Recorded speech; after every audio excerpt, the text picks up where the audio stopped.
대한민국 중심 채널 KBS 1라디오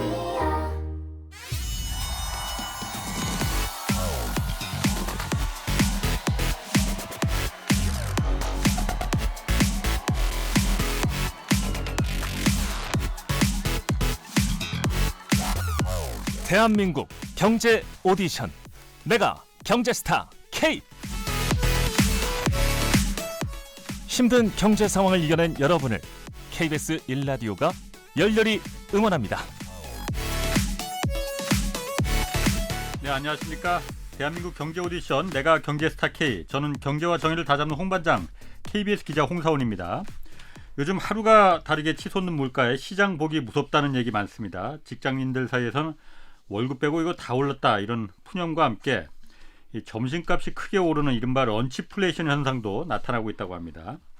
자, 인플레이션과 경기 침체를 다 함께 극복하고 또 응원도 하자는 의미로 지난달부터 이제 오는 12월 말까지 매달 마지막 주에 어려운 경제 위기 속 희망과 위로가 되어드리기 위해 만든 프로그램 대한민국 경제 오디션 내가 경제스타 K 계속 방송되고 있습니다. 어려운 경제 상황 극복기 또 우리 가정의 특별한 경제 교육 또 투자 아이디어 창업 성공 혹은 실패담 그리고 노후 준비 시작 방법 등 그동안의 홍사원의 경제쇼 내가 경제스타 K에 여러분들이 남겨주신 사연을 선별해서 매주 경제쇼 플러스 시간에 이제 소개해드리고 있는데 오늘은 8월 장원을 뽑는 날입니다. 어떤 분이 월 장원이 돼서 상금 50만 원을 받으실지 지금부터 좀 보겠습니다. 자, 두 분 모셨습니다. 심사위원이시죠. 그리고 친절한 경제 전문가 이종우 이코노미스트 나오셨습니다. 안녕하세요. 네, 안녕하십니까. 그리고 오늘은 질문 요정이 아니고 사연 읽어주실 사연 요정 나오시는 사연 요정 오윤혜 씨 나오셨습니다. 안녕하세요. 네, 뭐든 요정은 좋습니다. 오윤혜입니다. 요정. 네. 요정 본인은 그 별명에 참 만족하세요? 너무 만족합니다. 이보다 더 좋을 수 없습니다. 네. 자, 이종우 센터장님. 예. 그 먼저 심사 기준 그 지난달에도 한번 말씀 예. 주셨는데 예. 간단하게 다시 한번 좀 설명해 주시죠. 네. 한 3개 정도를 가지고 심사를 했는데요. 하나는 뭐냐면 진실성이 있어야 되고요. 그러니까 그 사연 자체가 꾸밈이 없이 진짜로 이게 진실되다라고 하는 부분이 있어야 되고 두 번째는 어느 정도 이 사연을 통해서 교훈적인 측면도 좀 있어야 되지 않나라는 네. 생각이 들어요. 네. 그 경험이든지 뭐든지 이게 우리 현실에서 앞으로를 헤쳐나가거나 하는 데서 상당히 좀 도움이 될 수 있는 그런 부분들이 있어야 되고 마지막 약간 좀 가미했던 게 재미도 좀 있어야 된다. 어렵네. 이 세 가지를 가지고 평가를 했습니다. 뭐 진정성이 있고 재미있고 네. 그러면 그 교훈도 교훈적인 있고. 면도 있고 네. 그렇게 어렵지 않은데. 그래요? 저 어. 이 세 마리 토끼를 다 잡을 만한 분이 계시다는 거죠, 오늘? 예, 그 혹시 굉장히 제가 많았습니다. 제가 써도 그거 혹시 뽑아줘요? 그거는 KBS에 문의하시죠. 진정성이 우선 없을 것 같고요. 네. 자, 심사위원은 이종우 센터장님 말고도 김영익 서강대 교수 또 최준철 VIP 자산운용 대표 KBS 박대기 기자도 있습니다. 자, 많은 분들 사연 도착하고 있는데 지난 방송에 나온 사연들은 이제 잠시 뒤에 좀 다시 한번 들어보도록 하고 먼저 이번 주 새로 들어온 사연부터 좀 살펴보겠습니다. 오윤혜 씨가 먼저 한번 소개해 주실래요? 네, 경기도 화성에서 양혜원님이 보내주신 사연입니다. 학원 전기세 대신 주식 투자. 선생님, 은철이가 오늘 또 학원을 안 갔나요? 죄송합니다. 학원 전쟁. 둘째 아이와 저는 매일 그야말로 학원 전쟁을 치렀습니다. 신도시 맞벌이 부부에게 아이를 안심하고 맡길 수 있는 곳은 오로지 학원입니다. 첫째는 학원 몇 개를 돌려도 잘 다니던데 둘째는 제 마음 같지 않더라고요. 뻑하면 땡땡이에 2달 이상 지속하지도 못했습니다. 어느 날 퇴근길에 불 켜진 학원가를 보면서 내가 저 학원 전기세를 내주고 있구나. 그래서 과감히 결정했습니다. 오늘부터 학원 끝이다. 아이들은 신났죠. 하지만 나중에 엄마를 원망하면 어쩌나 걱정도 됐고 또 뒤늦게 공부하겠다고 과외라도 붙여달라고 하면 그 돈을 어떻게 감당하나 걱정이 되더라고요. 그래서 아들에게 선언을 했습니다. 엄마는 네가 공부하고 싶은 마음이 생길 때까지 기다릴 뿐이야. 그때까지 너의 학원비는 카카오 주식에 매일 투자할 거야. 그런데 말이죠. 그날 이후 아들이 달라지더라고요. 맨날 게임만 하는 것 같아 걱정이었는데 글쎄 자기가 하는 로블록스 주식을 사달라고 하더라고요. 아파트에 전기차 늘어났다고 테슬라 주식까지 사달라고 하더라고요. 이제는 중학생이 돼서 매주 치킨을 사 먹더니 하림닭 주식 매수 요청을 하더라고요. 몇 년간 쌓인 학원비에 명절 용돈 등 꼬박꼬박 모은 투자금 1억까지 올랐다가 지금은 7천만 원 정도. 돈이 눈덩이처럼 불려지는 걸 보더니 돈의 속성을 더 배워야 한다나? 아들도 뒤늦게 영어 학원에 다니겠다고 하더군요. 학원 전기세 대신 시작한 주식 투자. 저도 이참에 셀프 칭찬해 봅니다. 오윤혜 씨가 원래 가수였잖아요. 네. 사실 저는 이 경제쇼 맡기 전에 오윤혜 씨 가수였다는 거 몰랐었는데 네. 오늘 보니까 연기가 되시네. 아, 제가 어? 또 방송연예과 연기도 전공했습니다. 연기 그쪽 길로 나가시면은 네. 전기세 이거보다도 그 훨씬 더 성공하실 것 같아. 지금이라도 관계자분들 많은 연락 부탁드립니다. 네. 센터장님 좀 어떻게 들으셨어요 이 사연? 예, 일단 아무튼 몇 가지인데 그 학원을 끊는 게 굉장히 쉽지 않았던 결정일 것 같은데 맞아요. 학원을 끊고 이거 네. 부모 입장에서는 하기가 굉장히 어렵거든요. 네. 그렇고 두 번째 아무튼 주식 투자를 해서 그래도 보면 이제 뭐 1억까지 올랐다 7천만 원 정도 되셨으니까 네. 어느 정도 성공하신 것 같은데 주식 투자에서는 우리가 옛날에 왜 피터 린치라고 있지 않았습니까? 네, 있죠. 미국의 유명한 투자자인데 네. 그 양반의 투자 전략 이거를 그대로 상당히 많이 따랐다라는 생각이 들어요. 그러니까 그 양반이 많이 하는 얘기가 뭐냐면 뭐 복잡하게 주식을 결정하고 이럴 거 필요 없다. 주변을 보면 알 수 있다라는 얘기를 많이 하거든요. 그러니까 네. 뭐 어느 제 과자 회사에 과자가 많이 나간다. 그러면 네. 그 주식을 사면 되고 이렇게 굉장히 간단하게 접근하는데 그 양반이 지금까지도 보면 미국의 몇십 년 동안에 걸쳐서 아무튼 1, 2, 3등을 하는 그 펀드 매니저로서 계속 네. 자리를 잡고 있어요. 그러니까 그런 면에서 봤을 때 상당히 교훈적인 측면, 그 다음에 또 많이 그 경험을 아이한테도 쌓게 만들었다. 네. 이런 생각이 좀 많이 듭니다. 저는 엄마로서 네. 앞으로 저는 사교육을 안 시킬 생각이거든요. 예. 시킨다면 예. 최소한만 시키고 싶은데 저의 롤모델. 네. 그 돈을 차라리 이렇게 네. 주식이나 다른 데도 투자를 해봐야겠다. 이런 또 배움을 얻어갑니다. 예. 사교육 안 시키기가 굉장히 어렵습니다. 그럴 것 근데 같아요. 저는 제가 학교 다닐 때에 과외도 받아보고 네. 그 다음에 또 대학교 다니면서 과외도 해보고 네. 했었는데 마지막 저희가 내가 내린 결론이 뭐냐면 이거는 부모가 불안하기 때문에 하는 거지. 애들의 교육 뭐 학업 성적이 높아지거나 이런 거하고는 별로 그렇게 큰 상관은 없는 것 같다. 네. 이런 생각 많이 들었었거든요. 정확해요. 예. 한국의 사교육은 불안감을 조종하기 위해서 그 공포를 먹고 커가는 산업이기 때문에 예. 네. 그 공포라는 게 사실 없어지기 쉽진 않지. 그렇죠. 특히나 예. 엄마들, 아빠들 입장에서는 아빠는 조금 덜한가? 아빠는 이제 좀 그 무관심하니까 좀 덜하죠. 네. 자, 다음 사연은 제가 좀 소개하겠습니다. 다 안다고 생각했지만 결국 어린애였더라라는 제목의 한선명님 사연입니다. 저는 충청북도 제천이라는 내륙 중의 내륙에서 태어났지만 한국해양대학교에 진학해서 24살에 3등 항해사로 첫 승선했습니다. 운이 좋았는지 회사에서도 인정받고 진행하는 일들도 제가 계획한 대로 착착 진행됐습니다. 돈도 제가 원하는 삶을 살기에 부족함이 없었죠. 이런 생활이 이어지다 보니까 스스로가 대단해 보이더군요.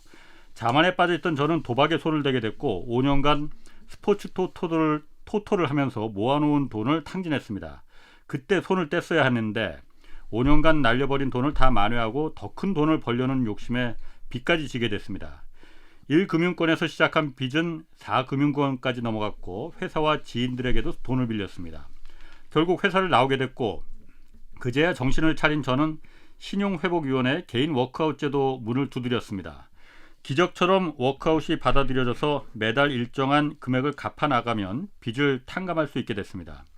4금융권의 높은 이자와 채무를 해결한 뒤에는 외항선에 승선해서 빚을 갚기 시작했습니다. 그렇게 2017년 33 나이에 외항선 1등 항해사로 승선한 저는 현재 선장이 돼서 3억 원 이상의 빚을 거의 다 상환했습니다. 더 기쁜 것은 올해 10월에 아빠가 된다는 겁니다. 가족과 지인들 덕분에 다시 일어설 수 있었습니다. 돌이켜보면 어린 시절에 저는 너무 교만했습니다. 다 안다고 생각했지만 결국 어린 아이였습니다. 최근 이어진 저금리 시대에 따른 유동성의 확장으로 많은 젊은 사람들이 빚을 지는 것을 쉽게 생각하고 또 빚내서 투자하지 않는 사람을 바보라고 생각하고 있습니다. 하지만 저는 끔찍할 정도로 빚에 시달려 봤기 때문에 그 무서움을 알게 됐습니다. 인생 자체가 모래시장에 뛰는 것 같은 힘든 길인데 빚을 진다는 것은 거기에 타이어를 달고 뛰는 것과 같습니다. 힘든 시간을 보내면서 배운 것이 있다면 빚의 무서움과 땀 흘려 버는 월급의 가치와 소중함입니다. 비싼 수업료를 치른 저의 경험담이 누군가에게 도움이 되기를 바라면서 사연을 남깁니다. 너무 좋은데요. 제가 가끔 이 사연 댓글을 보면은 예. 다들 자기 자랑 너무한다 이런 댓글들이 있었는데 네. 이분처럼 자기의 고난이나 이런 거를 공유하니까 더 진정성도 있어 보이고 어떻게 보면 아픈 그 좀 밝히 꺼려하는 분일 수도 있는데. 그거를 이렇게 과감하게 공개해 주시고 예. 저는 뭐 직장 생활도 굉장히 오래 하고 예. 네. 나이도 어느 정도 되고 예. 했기 때문에 지금에서 이렇게 돌아보면요. 가장 중요한 건 근로소득이 가장 중요하다 예. 하는 생각이 들어요. 그러니까 대부분 다 재산을 축적하고 했던 것도 근로소득을 갖고 한 거지 다른 투자소득이나 이런 걸 가지고 한 사람들은 그 무용담 삼아서 얘기하는 사람은 있어도 네. 실제로 그런 사람은 그렇게 많지 않거든요. 맞아요. 그래서 제가 그 코로나19 나고 난 다음에 많이들 이제 뭐 비투하고 영끌하고 뭐 이렇다라고 얘기 많이 했잖아요. 네. 그때마다 제가 했던 얘기가 뭐냐면 근로소득이 가장 중요하다. 예. 투자해가지고 성공하는 경우 그렇게 우리가 얘기하는 것처럼 많지 않다 이런 네. 얘기를 했었는데 그 당시에는 뭐 워낙 뭐 주가도 좋고 뭐 이러니까 늘 이 생각을 안 했겠지만 아마 지금 정도는 그 생각을 많이 하지 않을까 싶습니다. 맞아요. 앞으로도 제가 당부드리고 싶은 건 근로소득이 가장 중요하다. 그거에서부터 모든 건 시작되는 거다. 네. 이거를 말씀드리고 싶어요. 그 지난주에도 사실 저희가 지난주인가 뭐 그 얘기를 잠깐 했었는데 이 근로소득 그러니까 일해서 땀 흘려서 번 땀의 가치로 이룬 그 소득 그것과 또 다른 소득은 돈을 버는 자본소득이 또 있지 않습니까? 그렇죠. 예. 사실 그게 문제인 거거든요. 물론 자본소득을 나쁘다고 말할 수는 없어요. 예. 그렇지만은 그 자본소득이 돈을 버는 그 소득이 점점 커지면은 이 사회 불평등이 점점 더 커지는 거잖아요. 예. 네. 그 부분을 하여튼 이런 그 처음에는 스포츠 토토로 스포츠 토토가 그런데 이게 약간 도박성이 있는 거예요. 이게 그런 도박에 것 속한다고 하더라고요. 해본 적이 스포츠 없어갖고. 토토. 로또도 저도요. 마찬가지고. 네. 로또도 도박으로 볼 수는 있는 거예요. 이거를 그러니까 계속 지속적으로 이렇게 그래요? 전 재산을 탕진할 정도가 되면은 네. 그렇군요. 하여튼 이런 분들이 더 많아져야 됩니다. 우리 사회에. 뭐요? 도박하시는 분들 어떤 분들이요? 연기 되시네 오늘.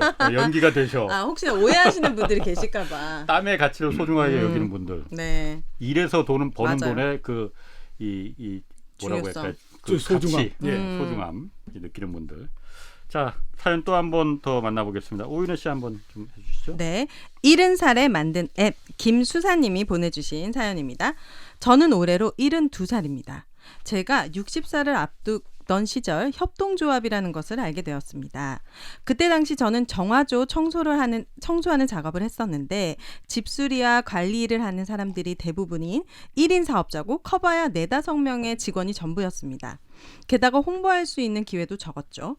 그래서 저는 이 일을 활성화시키기 위해 협동조합을 만들어보자 다짐했고 저를 포함해 총 5명의 집수리 및 관리 기술을 가진 조합원을 모집했습니다. 처음에는 주변 분들에게 도움을 주며 조합을 알리려 했지만 마음만 앞섰지 쉽게 나아가지 못했습니다.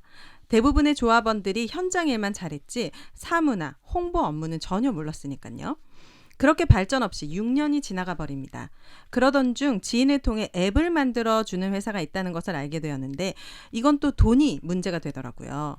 5명의 인원으로는 감당할 수가 없었습니다. 나중에 사람이 더 모이면 회비도 더 받을 수 있겠지라는 생각을 하고 의뢰를 했지만 당시 저는 앱과 웹도 구분을 못하는 초짜였기 때문에 만족스러운 결과도 얻지 못하고 돈만 날리고 말았습니다. 간절히 원하면 보인다고 해야 하나요?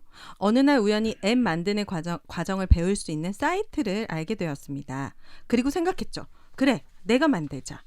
그러나 70을 바라보는 제 나이에 전문 용어부터가 너무 어려워 질문만 하며 1년을 보냈고 이후 담당자와의 상담 과정에서도 전문 용어만 등장하면 전혀 대화가 진행되지 않았습니다. 외국인과의 대화보다 더 힘든 시간이었어요.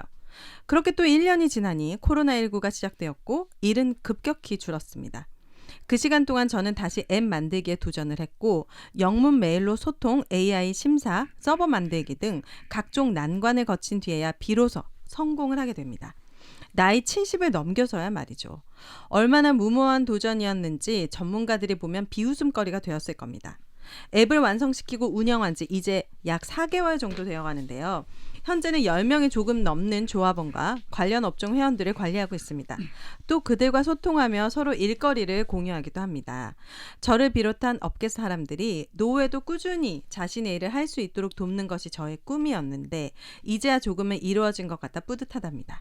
나아가 제가 만든 자식 같은 앱을 발전시켜줄 업체와 협업하여 저의 업무를 분담하는 작지만 큰 소망도 생겼습니다. 무언가 시작하고 싶지만 쉽게 용기가 나지 않는 젊은이들이 있다면 늙은 저를 보고 자신감을 가졌으면 좋겠습니다. 그들의 아이디어와 가능성은 저보다 더 무궁무진한 하니까요. 와, 대단하시네. 지금 저도 못할 것 같은데 그렇죠. 이분의 끈기와 성실함과 근데 나이는 상관없는 것 같아요. 사실은 제가 예. 봤을 때 나이는 상관없죠. 근데 그래요? 나이가 상관없는데 본인들이 나이를 너무 의식하기 때문에 나이가 굉장히 중요한 걸로 자리 잡는 것 같이 보이는 거죠. 예. 먼저 말씀하세요. 되게 우리나라 같은 경우를 보면요, 한 55세 정도를 지나면 네. 항상 뭐를 하라고 할 때에 그 붙는 얘기가 있습니다. 이 나이에 내가 뭘 하겠냐. 55세부터요? 예, 그렇죠. 이 나이에 내가 하리? 예. 내가 하리라고 하면 다른 사람 보고 하라는 거잖아요. 네. 근데 그게 아니라 이 나이에 이렇게 나이 먹어서 내가 뭘 하겠냐 이 생각을 하거든요. 근데 나중에 가보면 그 얘기를 하는 시간이 30년이 넘어갑니다. 그러니까 그냥 처음에 했으면 되는데 그러니까 뭐 55세 때도 못하면 60대 더 하는 거고 그러다 보면 그냥 한 30년 정도를 뭘 하는지 모르고 그냥 쭉 가버리는 그런 형태가 되는 거거든요. 네. 그래서 이분이 나이 72에 그걸 하셨다 그러니까 저 이 사연을 보면서 야 정말 대단하다. 그 하겠다라고 하는 마음을 갖는 것 자체가 굉장히 대단하다. 너무 이런 생각이 멋있다. 들어요. 너무 멋있는 것 같아요. 섹시하세요. 이런 생각을 했다는 것 자체가. 네. 아니 제가 지금 이 사연 들으면서 네. 그 제 선배 그 촬영 기자 한 분이 계셨거든요. 지금 예. 퇴직한 지 오래되셨는데 네. 이분이 제가 옛날에 취재할 때 같이 다니다 보면은 항상 나이가 그분은 이제 그 선배는 많았어. 예. 저보다 한참 뭐 10살 이상 훨씬 많았으니까. 그런데 그 IT 그리고 웹 처음에 2000년대 초에 뭐 홈페이지 막 이렇게 막 처음에 등장하고 했잖아요. 예. 그걸 혼자서 독학하고 막 그래서 관심이 있으니까 나이는 많지만은 재밌으니까는 이걸 독학하고 혼자 막 만들고 네. 웹 만들고 막 이런 걸 하고 그다음에 그 뭐 컴퓨터 편집 이제 영상 편집 있잖아요. 예. 처음 막 나왔을 때도 이런 걸 계속 하시더라고. 예. 다른 사람들 젊은 친구들도 그런 거 이제 그 어렵고 그러니까 안 했는데 네. 결국은 이분이 퇴직하셔서 그 나음에도 이런 쪽 그 학원이나 학교에서 계속 불러주니까 전문가니까 예. 또 방송국 현장 실무 경험도 있고 그러니까는 계속 부르더라고요. 예. 제가 봤을 때 KBS 퇴직자 중에서 가장 그야말로 노후에 끝까지 오랫동안 일을 하신 분 아닌가. 근로소득이 가능하신 분이군요. 그렇지. 오늘 개그 되네. 연기뿐만이 아니고. 이거 개그입니까? 어쨌든 너무 대단하시다. 72살에. 저는 제가 좀 본받아야 되겠다라고 생각이 드는 게 네. 저희 아들이 저한테 맨날 하는 얘기가 옵니다. 아버지는 새로운 거에만 부딪히면 습관적으로 굉장히 짜증을 낸다고. 짜증까지 내십니까? 네. 한 번은 네. 제주도 가서 테슬라 자동차 네. 전기차를 빌렸더라고요. 네. 근데 약간 이게 그러니까 이 구조가 좀 달라가지고 출발할 때에 이미 이제 엑셀을 밟고 출발을 하고 이렇게 그래요? 해야 되는데 네. 그거 자체가 겁이 나가지고 네. 이거를 다른 걸로 바꿔와라라고 얘기했더니 거기에 이 렌트카 하는 사람이 네. 여태까지 일했던 경우가 한 번도 없었다고. 네. 그래서 저는 제가 이게 좀 이 본받아야 될 결국 게 바꿨습니까 차를? 안 바꿨죠. 테슬라 운전하셨습니까? 예. 아들이 처음에 조금 운전하다가 네. 그다음에 제가 용기를 내서 한번 해보고 네. 이제 되겠구나라고 해서 계속 갔죠. 네. 자, 다음 사연으로 좀 넘어가 보겠습니다. 이번에는 나도 애널리스트부로 부문으로 보내주신 사연이에요. 이 네. 사연은 제가 좀 소개하겠습니다. 리오프닝 주가 아닌 관광주를 바라볼 때라는 제목의 홍창훈님 사연입니다. 최근 리오프닝주, 여행주나 항공주, 면세점주 같은 경제활동 재개 관련 주식이 코로나 재확산으로 약세를 면치 못하고 있습니다. 백신이나 치료제가 나올 때마다 리오픈에 대한 희망을 품었다가 신종 변이가 나올 때마다 관련 주식은 여지없이 망가졌습니다. 그래서 시장 참가자들은 이전과 같은 패턴이 다시 반복되지 않을까 하는 두려움에 리오프닝주를 적극적으로 매수하지 못하고 있습니다. 하지만 리오프닝주를 다른 관점, 즉 관광주라는 관점에서 바라본다면 얘기는 달라집니다. 관광주라고 하면 우리 국민이 해외로 나가는 것만 생각하지만 반대로 외국인이 우리나라로 물밀듯이 몰려오는 상상을 해보시죠. 우리가 비싼 여행 경비를 내가면서 유럽이나 미국에 관광을 가는 이유가 뭡니까? 자연환경이 좋아서 뭐 그들이 친절해서 이런 거 아닙니다. 저는 선진국이라는 동경이나 환상이라고 생각하고 있습니다. 이제 그 환상을 외국인들이 대한민국에 가지고 있습니다. 전 세계인이 한국에 오고 싶어 합니다. 대한민국은 우리가 동경하던 선진국, 문화 강국이 됐습니다. 물론 우리나라 경제 기반은 제조업입니다. 대한민국을 대표하는 반도체, 자동차, 조선 등 제조업 관련주는 앞으로도 투자의 주된 종목입니다. 그런데 여기에 더해서 관광주를 주가 수익 비율이 낮은 지금 포트폴리오에 포함해 두고 장기 투자한다면 결코 후회하지 않을 겁니다. 코로나 직전인 2019년 기준 관광산업의 GDP 기여도를 보면은 미국 7.8%, 일본이 7.5%, 대만이 4.4%인데 비해서 우리나라는 2.8%로 턱없이 낮은 상태입니다. 우리 관광산업 비중을 대만 정도로만 키워도 부가가치는 어마어마할 것입니다. 지금도 명동이나 강남역 같은 번화가에 나가보면 작년, 재작년과 다르게 외국인이 눈에 띄는 경우가 많아졌습니다. 코로나 종식을 리오픈의 관점으로 지역적으로 보기보다 대한민국 관광업 부흥의 시발점이라는 넓은 관점에서 보시길 바랍니다. 센터장님 어떻게 생각하시나요? 예, 일단 네. 먼저 하나 말씀드리고 싶은 거는 예. 지금 말씀하셨고 보내주신 사연은 개인의 생각이기 때문에 예. 이게 뭐 그 모두에게 적용될 수 있는 그런 부분들은 아니니까 네. 그걸 좀 생각을 하셔야 될 것 같고요.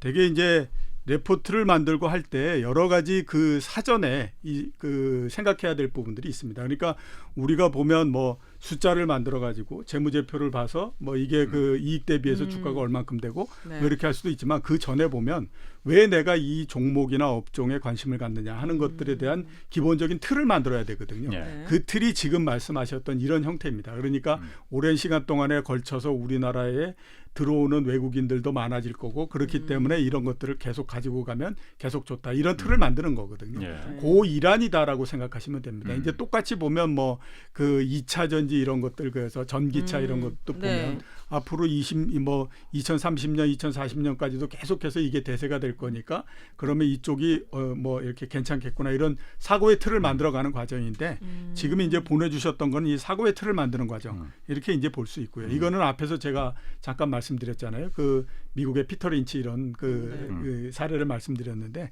그 피터 린치가 가지고 있고 하는 생각이 이 사고의 틀에서부터 시작하는 거죠. 그 과정을 지금 말씀해 주신 거니까 조금 예. 특이한 형태다라고 말씀을 드릴 수 있을 것 같아요. 일단 요즘 그 리오프닝주들은 그럼 실적이 어때요? 참 그 코로나- 실적 자체는 그렇게 뭐 나쁘거나 좋거나 그러지는 않는데요. 예. 주가 자체는 상당히 좀 많이 떨어졌죠. 네. 화장품 관련 주식도 많이 떨어지고. 항공주도 많이 예, 떨어졌다. 예. 이거는 뭐 다른 것보다도 예. 그동안에 이제 뭐 코로나19가 좀 종식이 되면 굉장히 그 좋을 거다 이런 생각들을 가지고 미리 막 끌어서 올렸잖아요. 그러니까 예. 한참 코로나19가 안 좋아가지고 사람들이 거의 움직이지 못했을 때에 이미 호텔 관련주들이나 이런 데는 거의 사상 최고치를 다 넘어갔거든요. 예. 그거는 이제 미리 다 기대를 선반영인 땡겨서 거니까. 한 건데 아. 그게 시간이 지나면서 약해지기 때문에 이렇게 주가가 떨어졌다 이렇게 볼 수 있겠죠. 화장품주가 사실 그런데 가장 그 기대를 모은다, 그 기대된다 뭐 이랬었거든요. 예. 근데 별로 그렇게 뭐 예상이 좀 그 전부 애널리스트들도 그렇게 뭐 틀리네. 예언가는 아니니까요. 애널리스트들의 전망이 제가 봤을 때는 글쎄 저도 그 밥을 먹었지만 예. 정확하게 저한테 어느 정도 맞는 것 같아 이렇게 네. 물어본다면 네. 50% 미만일 것 같은데. 그래요. 아니 그러면 오를 거 아니면은 내릴 거 이거 그러니까. 아니에요. 예. 그게 무슨 애널리스트야? 그게 왜 그러냐면요. 예. 그냥 모르는 상태에서 아무거나 막 이렇게 찍어버리면 예. 진짜 딱 그거잖아요. 오르지 않으면 떨어지고. 예. 근데 되게 이제 사람들이 주식이 이 종목이 괜찮을 것 같아라고 해서 관심을 갖는 거는 예. 어느 때서부터 관심을 갖냐면 시장에서 막 그 종목을 가지고 얘기를 할 때잖아요. 예. 올랐을 근데 때 이미. 우리가 그 얘기를 많이 하는데 그 소식이 나한테까지 들어올 정도면 그렇지. 대한민국의 모든 사람들은 다 알고 있다고 봐야 돼. 예. 이런 거잖아요. 예, 예. 그러니까 그 얘기는 뭐냐면 주가가 그만큼 올라간 상태에서 나한테 알려진다라고 하는 거예요. 아. 그러니까 시간이 지나면 당연히 주가가 떨어질 가능성이 높으니까. 그렇구나. 그래서 맞아.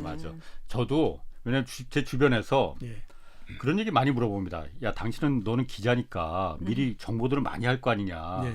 그럼 너도 주식하고 그러면은 뭐 사실 저는 주식을 안 해봤었지만은 뭐 큰 돈 벌 수 있는 거 남들보다 쉽게 정보를 얻을 수 있는 거 아니에요. 네.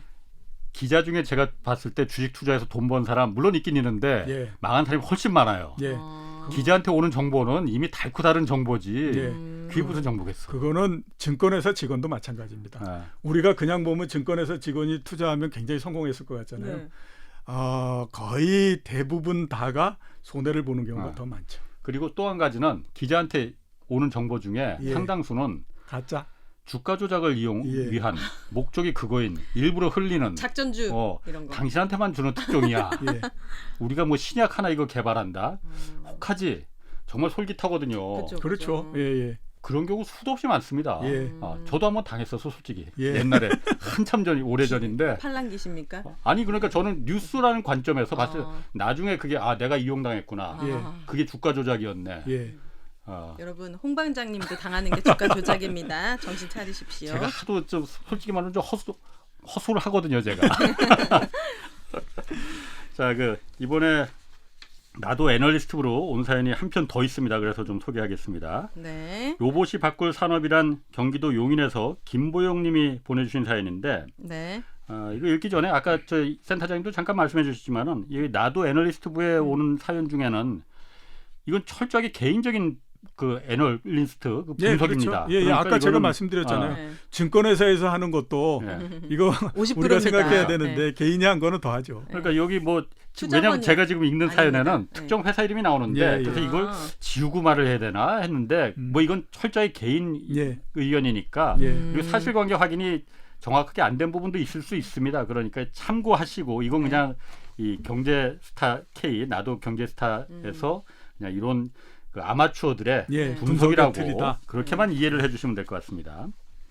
안녕하세요. 저는 주부 투자자 김보람입니다. 투자가 재미있어 공부하며 투자하고 있습니다. 제가 공부한 내용과 간단한 분석 결과를 나누어 공유해보고자 글을 올려봅니다. 1. 분석센터 로봇 섹터입니다. 섹터 내 탑픽은 레인보우 로보틱스, 업종 투자 매력 높음이라고 하셨네요. 탑픽이라는 건 최우수 뭐 이런 예, 얘기죠. 예, 예. 네. 가장 좋다라고. 핵심 투자 포인트, 노동력 부족과 인건비 상승, 결국 로봇 시장의 수요가 증가. 로봇 시장이 쓸만한 레벨까지 올라왔고 로봇 가격도 많이 하락해서 사용할 만한 타이밍이 왔다고 판단됨. 현대차 그룹도 보스턴 다이내믹스 인수를 하는 등 로봇 산업의 융합, 확산, 이슈 발견. 다양한 로봇 산업의 유형 중 협동 로봇 영역의 매력도 상대적으로 높아 보임. 이에 따라 협동 로봇 분야의 강자인 레인보우 로보틱스 탑픽 선정. 5번째, 탑픽 선정 핵심 요약은 국내 대표적인 협동 로봇 기업, 국내 상장사 중에서 가장 잘함, 기술력이 가장 뛰어남, 국내 최초 휴머노이드 로봇인 휴노를 만든 회사임. 과거에 구글이 보스턴 다이나믹스를 인수할 때 인수 검토하던 기업으로 기술력이 강점인 기업임. 협동 로봇뿐 아니라 사족 보행, 의료용 로봇까지도 확대 중. 올해 사족 보행 로봇 공개 건이 있습니다. 저는 차세대의 산업용 로봇인 협동 로봇에 대한 관심이 필요하다고 판단하고 있습니다. 협동 로봇 완제품도 완제품이지만 협동 로봇 부품에 대한 관심도 지속적으로 가져가는 게 좋을 것 같다고 생각하고 있습니다. 특히 로봇 수요가 증가하면서 감속기, 모터 수요 증가가 기대되고 있고 이쪽 분야에 대한 투자 비중을 가져갈까 합니다. 예, 뭐 앞서 말씀드린 대로 철저히 개인 아마추어가 그냥 한번 해본 예. 분석입니다. 이거 다 사실이라고 믿으시면 안 됩니다. 투자 권유 아닙니다, 여러분. 네, 어떻게 보시나요? 그러니까 전체적으로 아무튼 그 해당 지금 말씀하신 종목을 내가 왜 사는지에 대해서는 일목요연하게 정리를 하셨다라는 네. 생각이 듭니다. 근데 하나 아쉬운 부분들을 말씀드리게 되면요. 내가 어떤 종목을 사야 되겠다라고 합니다. 아니면 내가 이 종목을 갖고 있다라고 하면 정말로 좋은 것만 다 보여요. 그렇잖아요. 그러니까 남자하고 여자가 서로 사귈 때 네. 사귈 때는 보면 그렇게 예쁘고 모든 네. 게 다 좋아 보이잖아요. 네. 근데 또 하나 생각해야 될 건 뭐냐면 이 회사는 이럼에도 불구하고 어떤 단점을 갖고 있을까라고 하는 부분들도 같이 생각해야 됩니다. 네. 항상 어떤 회사가 모든 것이 다 좋기만 하지는 않습니다. 삼성전자도 보시면 그 회사 모든 게 다 좋지는 않잖아요. 그 중에서 보면 어떤 약점도 있고 나쁜 점도 있고 단점도 있고 모자란 점도 있고 이러는데 그거를 같이 생각을 하셔야 되는 거거든요. 근데 지금 이제 보내주신 것만을 보면 모두 다 장점만을 이렇게 그걸 하셨죠. 음. 그렇게 되면 이게 문제가 뭐냐면 내가 생각했던 거하고 조금 다른 그림이 나오게 되면 그때서부터 대처가 안 되는 형태가 되죠. 특히 이제 나는 굉장히 좋다라고 생각하는데 주가가 이렇게 하락을 해. 그러면 이게 뭔가 이게 주가가 잘못되고 있어. 이런 이제 생각을 갖기 때문에 그거보다는 다양하게 생각을 하셔야 될 필요가 있어서 좀 단점 부분들도 같이 좀 생각해 보셨으면 하는 네. 생각이 좀 듭니다. 알겠습니다. 지금 여러분께서는 대한민국 경제 오디션 내가 경제스타 K를 듣고 계십니다.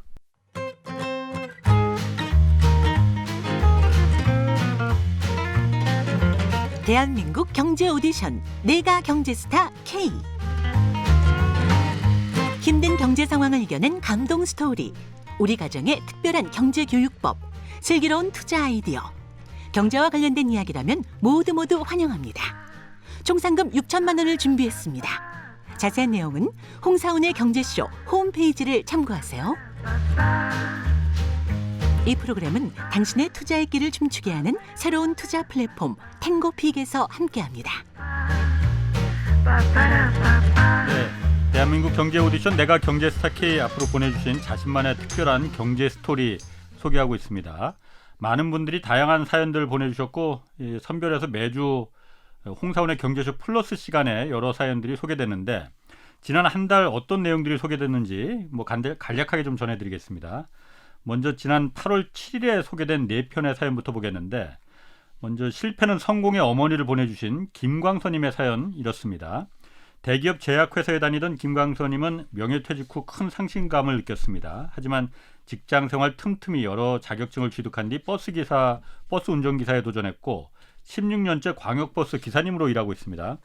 최고의 투자는 일하는 것이라는 신념으로 지금도 퇴직 후 일할 수 있는 공인중개사를 목표로 자격증 취득을 위해서 노력하고 있는데 사실 김광선님이 제일 중요하게 여기는 건 행복투자라고 합니다. 김광선님 현관 앞에는 가족들이 퇴근 후에 집에 들어오면 잔돈을 모아두는 절금통이 있다고 합니다. 이 절금통은 무조건 돈을 모으는 게 아니라 매달 마지막 주 토요일에 개방해서 한 달간 모은 25만 원에서 30만 원 정도 되는 목돈으로 가족 외식을 한다고 합니다.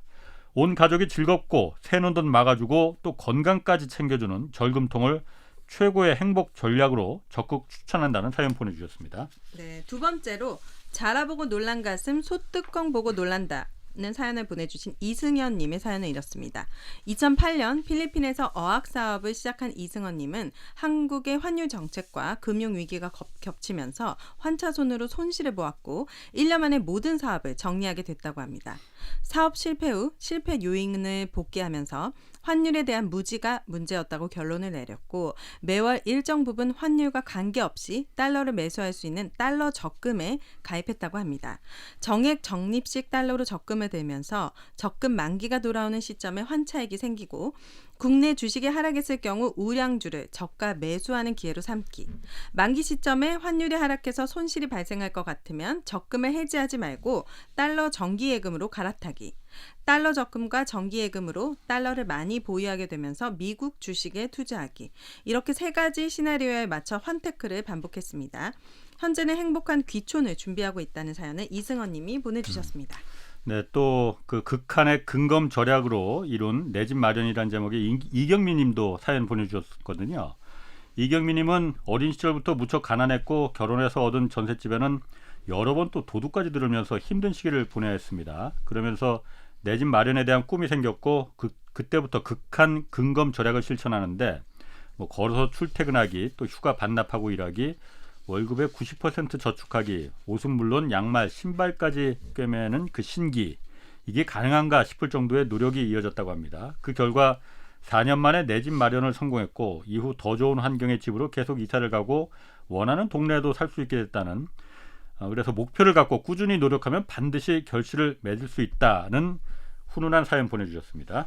자, 땅 파면 10원은 안 나오지만 앱을 켜면 10원은 나옵니다. 라는 제목으로 김재용님의 사연 굉장히 인상 깊었는데요.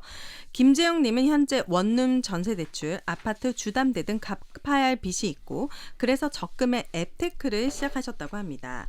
우리 옛날에는 커피점에서 10번 도장 찍으면 한 장 무료 쿠폰, 이런 식으로 쿠폰 도장 찍는 게 알뜰의 상징이었는데 지금은 스마트폰 시대라 앱만 잘 활용해도 돈이 된다고 하네요.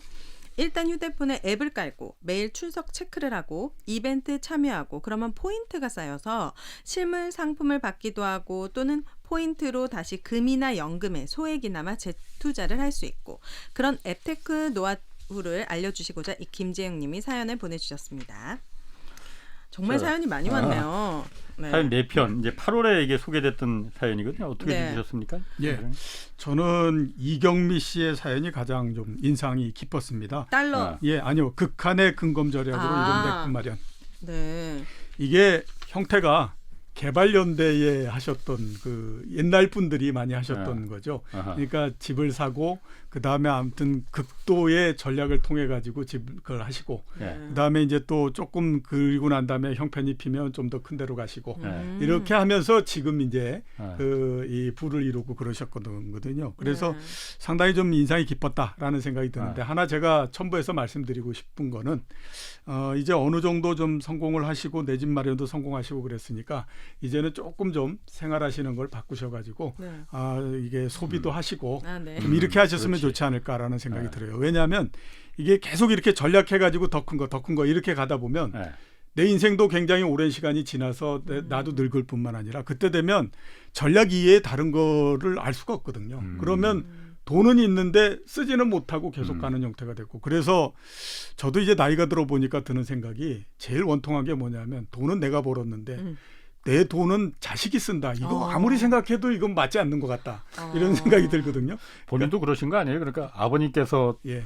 벌어놓은 돈 센터장님이 쓰신 거 아니에요? 그 부분은 말씀을 드리기가 어렵고요. 그렇네요, 네. 제가 번 돈을 아들이 쓸 것 같다라는 생각이 많이 들거든요. 네. 그래서 야 이거는 맞지 않은 것 같은데라는 생각이 드는데 네. 제가 어릴 때서부터 항상 이렇게 전략하는 형태로서 세상을 살다 보니까 그 버릇이 고쳐지지를 않더라고요. 그러니까 이건 아닌데라고 생각하면서도 계속 그렇게 사니까 그러지 말으셨으면 하는 생각이 좀 듭니다. 윤혜 씨는 어떤 사연이 좀 저는 그 달러 그 사연이 너무 신기하더라고요. 과연 아. 이렇게 좀 부지런해야지 네. 이걸 계속 재투자하고 환율 뭐 이런 달러 환대- 적금? 이런 거 정말 효과가 있는 거겠죠? 요즘 예, 달러 그렇죠. 달러 워낙 투자하는 올라가지고. 분들 많아요, 개인들도. 예. 그러니까 옛날에는 이게 이제 달러 특히 이제 그 은행 같은 데서 하잖아요. 이걸 못했던 게 뭐냐면 지금도 달러를 조금 바꾼다 그러면 네. 이 그 번거로워요. 수수료가 너무 많이 들어가잖아요. 네. 그 매도하고 매수하고 수수료자 굉장히 많이 들어가는데 이게 그 자기가 어떤 지점하고 거래 고객이 돼서 좀 이제 그 친밀해지면 네. 그때서부터는 수수료가 굉장히 낮아집니다. 0.한 1%, 2% 이렇게 되거든요. 그러니까 이제는 달러 적금이나 달러 예금이나 이런 걸 통해 가지고도 환이 움직여서 거기에서부터 이익을 내고 이렇게 할 수 있죠. 그래서 지금은 이 그 외환 관련한 것도 상당히 좋은 재테크 수단 이렇게 되고 있습니다. 네. 저는 아까 그 지난달에 그 김광선님이 이 절금통이라는 거 있잖아요. 예. 제가 사실 그 몇 주 전에 그거 사연 읽으면서 그 왜 회사에서 쓰는 생수통 큰 거 있잖아요, 20리터짜리. 예. 네. 제가 그 말도 했었거든요, 그때 방송에서. 그 집에다가 하나 놓고 거기다 500원짜리를 매일 생기는 대로 넣어야겠다 그 생각했었거든. 그걸 까먹었네 내가. 지금 그때 시작했으면 몇만 원은 모았을 텐데 벌써. 그냥 빨간 돼지 저금통이라도 하나 마련하시죠. 네. 아니 생수통이 날 것 같아, 20리터짜리 큰 거. 보기에도 막 이렇게 내 실적이 성과가 막 눈에 보이잖아요. 쌓이는 근데 게. 이 생수통이 너무 크면 들어가는 게 너무 감질나 가지고 계속 못할 것 같은데요. 그런가? 하여튼 네. 돼지 저금통이든 생수통이든 절금통 저도 하나 마련하는 거로 네. 그렇게 하겠습니다. 자, 이어서 8월 14일에 소개된 망한 집에서 삶의 바닥을 찍고 올라온 아버지와 아들이란 황동열님이 보내주신 사연이 있었습니다. 간략하게 좀 살펴보겠습니다. 황동열님은 부모님의 이혼 후 아버지와 둘이 살게 됐는데 성인이 됐을 때 아버지가 본인은 물론 아들인 황동열님의 명의까지 빌려서 대출받은 것을 알게 됩니다. 다른 카드나 또 다른 대출로 대금을 결제하는 일명 돌려막기라고 하는 방식으로 빚이 늘고 결국 아버님께서 10년간 운영하던 식당까지 문을 닫게 됐습니다. 이후 빚을 갚기 위해서 부자가 숙식을 제공해주는 현장직에서 일을 하게 되는데 연세가 많던 아버지가 힘든 업무와 주변 텃세를 못 이기고 포기하려고 하자 아버지 멱살을 잡는 일까지 벌어졌다고 합니다. 우여곡절 끝에 4년 만에 빚을 갚고 새로운 삶을 시작하게 됐다고 하는데 가정 내 경제적인 어려움을 겪고 계신 분들에게 힘이 될 수 있도록 위기 극복 스토리에 스토리와 응원의 말을 전하고 싶다고 하셨습니다. 네. 다음으로는 부산 옷수선집 사장님의 재개발, 재건축 성공기를 보낸 서정자님의 사연입니다. 옷수선 가게가 있던 동네에 나온 집을 5천만 원대에 매수했는데 3년 후 재개발이 확정되었고 그때 받은 재개발 이전비로 옆 동네 낡은 아파트 2채를 사셨답니다. 한 채는 옷수선 가게로 쓰시고 한 채는 새로 주고 그런데 또 그 아파트가 재건축 준비를 하고 있다는 거예요. 그 어렵다던 재건축 재개발 투자를 서정자 씨는 물 흐르듯 자연스럽게 하셨는데요. 자신이 잘 아는 동네에서 사야 한다는 조언도 해주셨습니다. 마지막으로 5개의 연금과 현금 파이프라인으로 든든한 우리 부부 노후를 보내주신 최연배님 사연입니다. 지금 부부가 매달 230만 원 정도 연금을 받으시는데 부부 각각 국민연금, 부부 각각 개인연금, 그리고 추가 개인연금 하나 더 이렇게 총 5군데서 연금이 나오고 매달 또 개인 택시로 인해서 수입도 있으시다고 해요. 젊었을 때 노동일을 하시느라 고생도 많으셨고 쪼들리기도 했지만은 연금 붙는 것만큼은 꼭 지키셨다고. 그래서 탄탄한 노후 설계 덕에 지금 너무 만족하신다는 그런 사연이었습니다. 네. 자, 3분 사연 중에서 먼저 센터장님 어떤 사연 좀 인상이 저는 망한 집에서 삶의 바닥을 짚고 올라온 아버지와 아들 황동열님의 사연이 상당히 좀 인상 깊었습니다. 예. 네. 아마 우리가 알려지지 않아서 그렇지 이런 경험을 하신 분들 꽤 많죠? 많이 있으실 거예요. 많습니다. 예. 근데 그게 뭐 본인이든 아니면 본인과 가족 본인의 가족이든 가까운 사람들로 해서 굉장히 어렵다가 그거를 모두 다 해결하고 했을 때 그 기쁨은 굉장히 큰 거거든요. 그리고 그 이후에 올라오는 속도는 보통의 그런 거를 경험하지 않았던 사람보다도 굉장히 빠른 속도로서 올라옵니다. 왜냐하면 네. 상당히 고생을 했기 때문에 그거를 알거든요. 그래서 저는 이 사연이 상당히 좀 인상이 깊었습니다. 고진감래. 예, 네. 그렇죠. 저는 이제 국민연금 받을 나이가 아니기 때문에 이런 예. 연금에 대한 중요성을 모르는데 예. 저희 부모님은 이제 연금을 이제 받으시니까 예. 저한테 그 연금의 중요성을 진짜 많이 어필하시거든요. 예. 더 들 수 있으면 더 들어라. 그래서 전 연금에 대한 사연이 기억에 남았습니다. 제가 개인연금으로 옛날에 한 40대 초반 때에 네. 한 달에 100만 원씩 들었거든요. 오. 그때는 야 이걸 언제 다 들어 7년 동안 네. 했는데 그 7년 동안을 다 붙고 난 다음에 그 제가 이제 대학교 동창회가 그걸 얘기를 해서 그걸 했었는데 걔한테 그 얘기를 했었습니다. 야 그때 좀 더 많이 들라고 얘기를 하지. 예, 그 얘기했었거든요. 저희 이게 나이가 좀 많이 들면 그 다음서부터 맨날 하는 얘기가 연금 얘기 많이 합니다. 그러니까요. 국민연금, 뭐 개인연금에서 나는 연금 얼마를 받고 있고 하거든요. 나중에 가면 누가 더 연금을 많이 받느냐 이거를 가지고 상당히 이제 이게 층이 많이 나눠집니다. 센터장님 지금 국민연금 받으세요? 아직 못 받죠. 저 그렇게 나이 많지는 않습니다. 그 정도로 오래되지 않으셨네. 네. 염색하시면 지금 기자님보다 더 젊으실 수도 있어요. 오늘 개그 잘 되시네. 네, 감사합니다. 뭐라도 잘 되면 좋습니다. 네. 자, 이어가겠습니다. 8월 21일에 소개된 사연입니다. 임산부 고물상의 추억을 보내주신 최수아님 사연이었는데 남편 월급에만 의존하기에 딱딱한 살림살이였기에 만삭의 임산부였던 최수아 씨가 동네 아파트 분리수거함을 돌면서 물건을 주워 오신 사연이었습니다. 주워온 걸 세척하고 소독해서 중고 카페 또 맘카페에 팔아서 매달 30만 원 정도의 수익을 올리고 있다는 그런 사연이었습니다. 자, 다음으로는 전략과 노동이 기본이다를 보내주신 박익수님의 사연입니다. 전교생이 40명인 천안의 작은 초등학교에서 교장 선생님으로 근무하고 있는 박익수님은 평생 전략하고 열심히 일해온 어머니께 전략과 근면이라는 자산을 물려받으셨다고 합니다.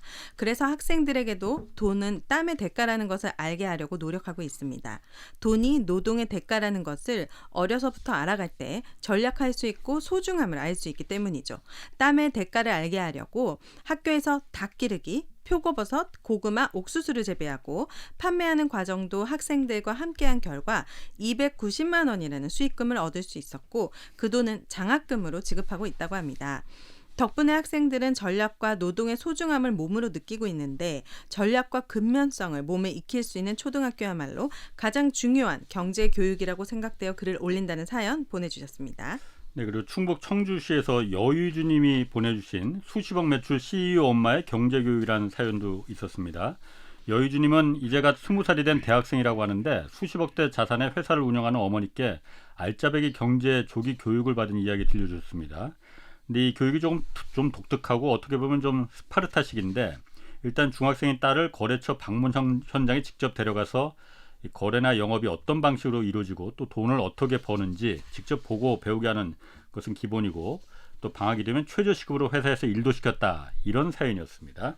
마지막으로 사회초년생의 예금 풍차 돌리기를 보낸 김민준님의 사연은 이렇습니다.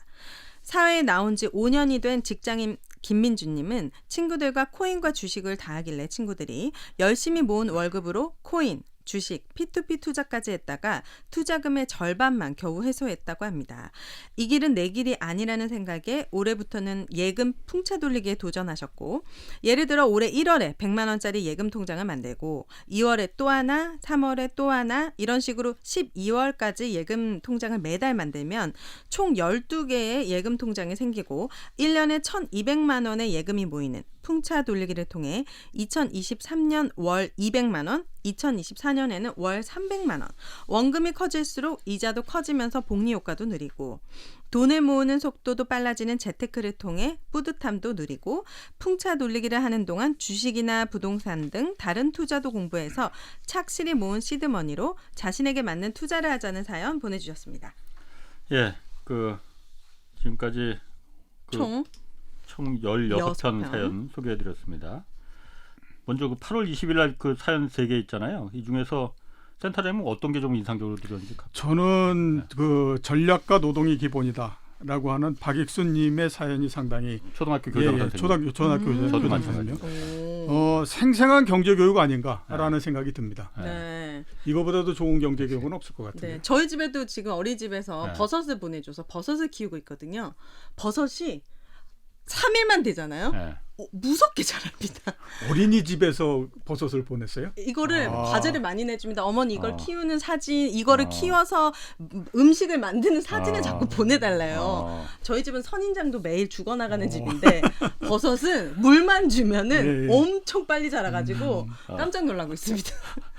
저도 박익순이 초등학교 교장 선생님 제 이 사연 소개할 때 그 얘기를 했었거든요. 이분이 또 교육자시잖아요. 네. 우리나라 교육 현실 다들 알고 있지 않습니까? 얼마나 이게 교육이 아니고 사육이라는 거 다 알고 있지 않습니까? 그런데 이게 땀의 가치가 제대로 인정받지 못하고 있기 때문에 그 땀의 가치가 제대로 인정받는다는 현실이 고쳐지지 않으면은 우리나라 교육은 절대로 바뀌지 않습니다. 예, 그렇죠. 누구나 다 알고 있기 때문에 너 공부 열심히 해서 좋은 대학 가고 그래야만이 좋은 직장 들어가서 시집장 가도 제대로 갈 수 있어. 공부 안 하면은 너 안 돼. 외국 부모들도 똑같거든요. 내 자식이 정말 좋은 직장 들어가고 돈 많이 벌면 좋겠지만은 애가 정말 공부를 싫어하면은 자기가 좋아하는 일, 목수해도 되고 자동차 정비를 해도 되고 어쨌든 간에 열심히 일해서 땀을 흘리면은 그만큼의 대가를 내가 분명히 받는다라는 그 사회가 그 믿음을 준다면은 그 사회는 교육이 정말 애들 이렇게 사육시장으로 변하지 않습니다. 그렇죠. 저만 보더라도 저 공부 열심히 하지 않았습니다. 그리고 제가 좋아하는 일 하면서 행복하게 살고 있는데 이 두 분 전교 1, 2등 하셨던 분들 사이에서 제가 이렇게 방송합니다, 여러분. 저 전교 1, 2등 못했습니다. 오늘 여러 가지로 선을 넘으시려고. 네. 전교 1, 2등 못하셨어요? 다 스카이 나오신 분들 아니십니까? 맞잖아요. 행복이 중요합니다. 자, 지금까지 총 16편 사연 소개해드렸는데 이 중에서 이제 7편을 월 장원으로 이제 뽑는 겁니다. 그래서 사연은 미리 저희 그 심사위원들에게 보내드렸고 이 중에서 가장 많은 표를 받은 7분을 좀 발표하겠습니다. 네. 이종호 센터장님이 발표해 주시겠어요?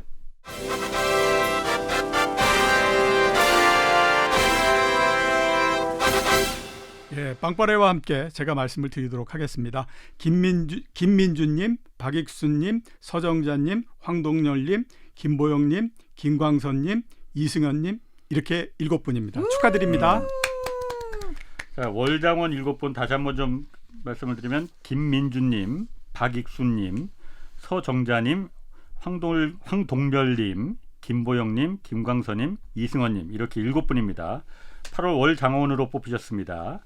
이분들께는 각각 상금 50만 원씩 드리겠고 아울러서 월장원자는 자동으로 12월 연말 결산에 자동으로 진출하게 됩니다. 네. 자, 이게 축하드립니다. 사연을 좀 많이 좀 보내주셨으면 좋겠습니다. 사연 그렇게 뭐 그 어렵게 생각하실 거 없고 네. 그냥 자기 진정성 닮아서 저도 사실 제가 보내고 싶은 마음이 굴뚝 같은데 보내보세요. 아니, 상금도 2천만 원이나 그러니까. 되고 나중에 공정성에 문제가 생길 수 있습니다. 그래. 사연이 있긴 있으신 거예요? 진정성 있게? 인생 자체가 사연이지. 그래요. 곱게 잘하신 것 같은데 느낌은. 네. 오윤혜 씨는 자 네. 오늘 경제스타 K 처음으로 함께해 주셨잖아요. 네. 처음은 아니긴 하지만, 예. 정말. 아니 그러니까 월장원 이렇게 뽑는 거는 맞아요. 오늘 처음인데 네. 이렇게 많은 분들이 현명하게 투자하고 계시다는 것만으로도 예. 저에게 너무 귀감이 됐고 예. 다시 한번 코인과 주식에 온 돈을 몰빵한 제 자신을 예. 반성하게 됩니다. 좀 좀 더 현명하게 투자해 보도록 하겠습니다. 땀의 가치, 땀의 가치. 노동소득. 저도 지금 일하고 있잖아요, 여러분. 이 근로소득 하면서도 이렇게 안전하고 좋은 투자들 예. 더 만들어 보도록 하겠습니다. 근데 버는 돈이 너무 쉽게 돈 버는 거 아니에요 혹시? 지금 그럴 거라고 생각하시나요?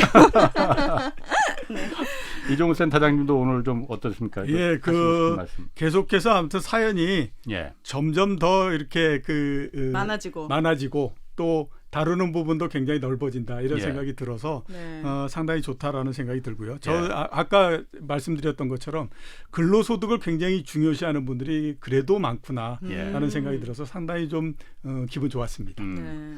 어쨌든 저희가 그 경제스타 K 이제 12월 9일까지 저희가 이거 진행을 하잖아요. 예. 연말까지 아직도 시간이 많습니다. 근데 사실 제가 처음에 생각했을 때는 이 특집을 이제 저희 PD랑 준비하면서 신청 사연들이 막 쏟아질 것이다. 예, 예, 예. 인산인해를 이룰 것이다라고 기대했는데 네.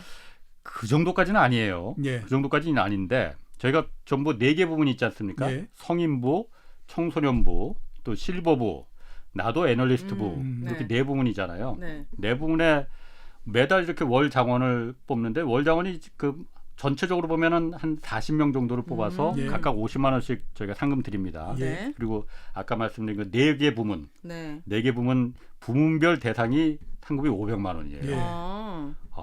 꽤 큽니다. 꽤 크네요. 네. 혹시 압니까? 압니까? 그리고 네.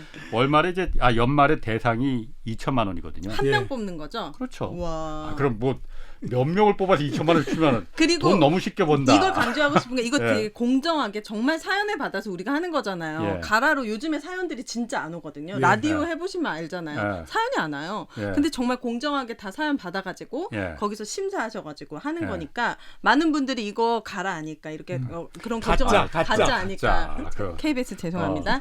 가짜 아니까 괜히 걱정하지 마시고 예. 다 공정하게 하고 있다. 예. 그리고 저는 아픔을 공유하는 것도 되게 큰 시너지가 되는 것 같아요. 예. 나만 힘든 줄 알았는데 이렇게 힘든 일을 잘 헤쳐나가는 분들이 있다. 그런 것들도 많이 사연 보내주세요. 예, 알겠습니다. 여러분의 경제 사연은 이제 KBS 1라디오 홍사원의 경제쇼 홈페이지 대한민국 경제 오디션 내가 경제스타 K에 올려주시면 되고요. 12월 9일까지 진행됩니다. 많은 참여 좀 부탁드리겠고 오늘 여기서 마치겠습니다. 지금까지 이종우 이코노미스트 그리고 오윤혜 씨 두 분 함께했습니다. 대한민국 경제 오디션 내가 경제스타 K 오늘 여기서 마치겠습니다. 고맙습니다. 감사합니다. 고맙습니다.